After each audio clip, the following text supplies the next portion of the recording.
Комисијата за спречување и заштита од дискриминација утврди индиректна дискриминација од страна на Министерството за внатрешни работи во случајот со 19-годишниот Мемет Камбер, момчето кое почина без лична карта и кое за државата до неговата смрт остана невидлив.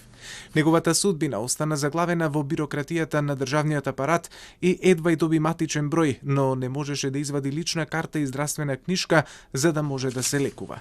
Од комисијата велат дека системскиот пропуст не е во законот за лична карта, туку во законот за пријавување на живеалиште и престојувалиште. Проблемот настанува доколку некој граѓанин не поседува стан или не може да си дозволи живеалиште под закуп.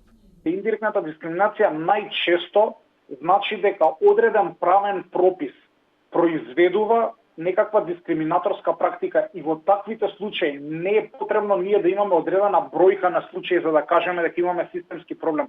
Самото тоа што прописот произведува нееднаквост, а е навидум неутрален, како одредбите од законот за пријавување на живеалиште и престојувалиште на граѓаните, е сосема доволно за да ние алармираме дека ова е проблем на ниво на држава. Комисијата сега дала препорака до Министерството за внатрешни работи во рок од 3 месеци да направи измени и дополнување на законот. Велат дека тие не може да понудат решение како да се стави крај на овој проблем, бидејќи тоа не е во нивна надлежност, но во нивното мислење е дадена компаративна анализа со примери од регионот како таму е регулирано ова прашање.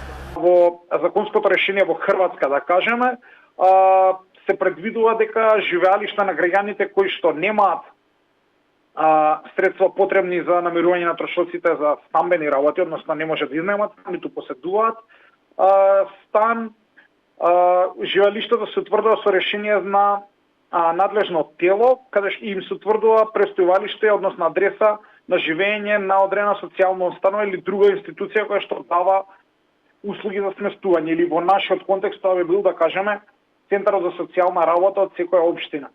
Мемет Камбер со години преку Дневниот центар за деца од улица учествуваше во програмата Лице в лице и како уличен колпортер ги продаваше изданијата на истоименото списание за одржлив развој по скопските улици Предсево, Центар и Карпош.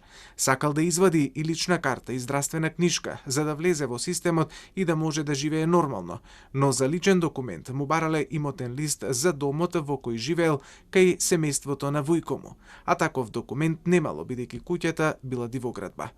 Поради тоа, сосема запрела постапката за издавање лична карта и преку тоа и за здравствена книшка. Почина на 24 мај поради сериозни компликации предизвикани од неоткриен дијабет. Беше погребан 22 дена по смртта, а неговото тело остана 3 недели во капела во Бутел поради бирократски процедури за утврдување на идентитетот на родителите.